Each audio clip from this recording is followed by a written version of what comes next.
born in 1923. Your name is Charles Otto Peterson. Yes. And My grandfather's name was Otto Peterson. Is that right? You don't see the name Otto very much. No, and my great-grandfather that come over from Sweden that was his name. Were you drafted or did you enlist? Well, that's kind of a funny story because a bunch of us down to Lottsville at night, and there was 4 or 5 of us boys, and this man said, "I'd like to talk to you fellas." And so he started he said, "You know, I'm here to draft boys. And if you tell me tonight what you want to do, I'll hold that so that if something happens, it won't be there, it'll be there." And so we looked at one another, and I said, "I think I'd try the Navy." And lo and behold, that's where I ended up. I went to Chicago, Illinois, and went through training, small gun training there. And they had a ship every morning. It went over with a plane, and it had a big long bag in back of it, and that's what we had to shoot at. Well, unbeknown to us, there was a man up in the tower of the ship that was watching you.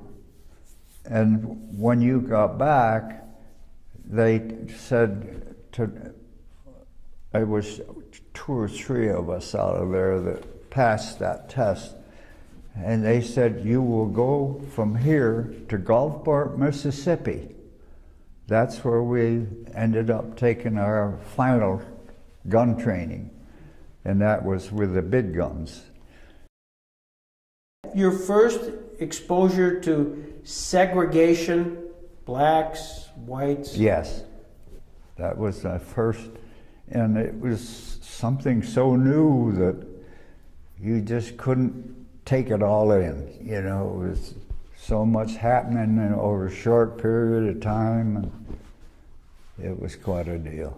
And then we was assigned ships. A gunboat is the word for it, and take comfort in the thought that it's built to fill those 5, 10, or 20 minutes with a hurricane of light and heavy automatic weapons fire. It walks right in with the assault waves to neutralize and reduce the enemy's beach defenses. It pours a continuous fire at targets of opportunity. What do you say, Professor? That their duty was to go around, circle around the main fleet that was moving. Because we could go 35 miles an hour, and we circled, and when it was calm, we were bad shape because the Germans had submarines and everything to do with it, and they were smart people. And we had to circle out and drop. Forces landed in France early this morning. I watched the first landing barges hit the beach exactly. Broad daylight, the tremendous armada of 4,000 ships of all designs, size, and shape began to move out of the British ports and across the choppy rolling channel. And at the appointed time, the Alcées moved on, many abreast, and spewed their men onto the beaches, the first to set foot on European soil since the tragedy of Dieppe. We're trying to save France from the Germans. And they had gotten up to where they had stopped, and big guns were banging over our heads, but they was worried about the Germans, and all of a sudden they was desperate. They knew that they were gonna die. So they flew several squadrons over us, and that's when we got hit. And My gun tub was one of them, and I have no idea what happened to some of the other fellows.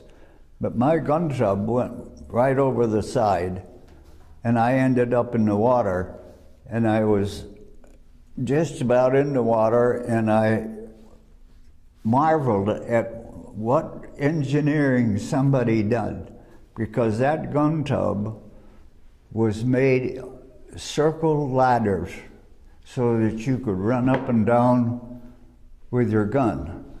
So it was all steps all around. Well, they made that out of floating stuff so that it would not sink. That's what saved my life.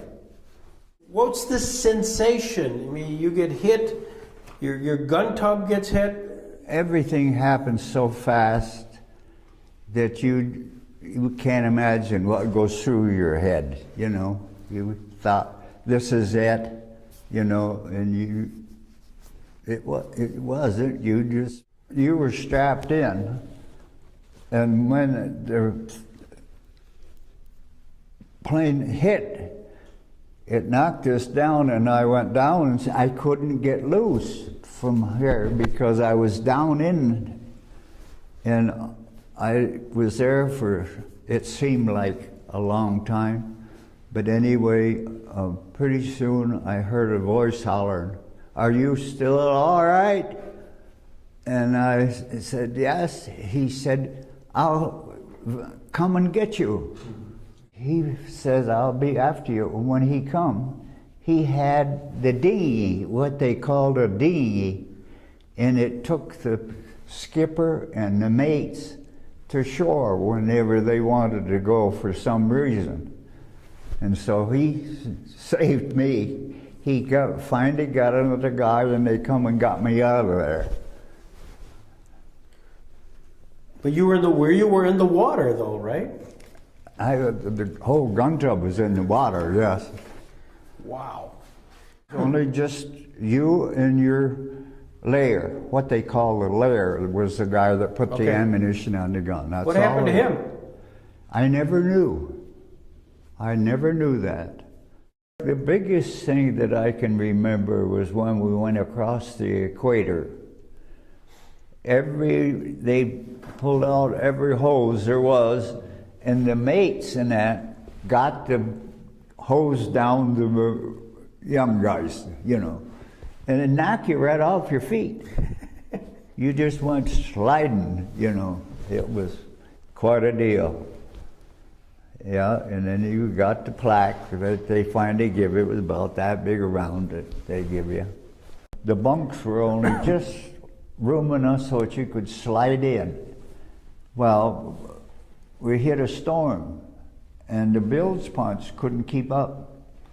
And the water got right up to where our bunks were. And this other guy looked over and he said, "Charlie," he said, "do you think we got in the wrong service?"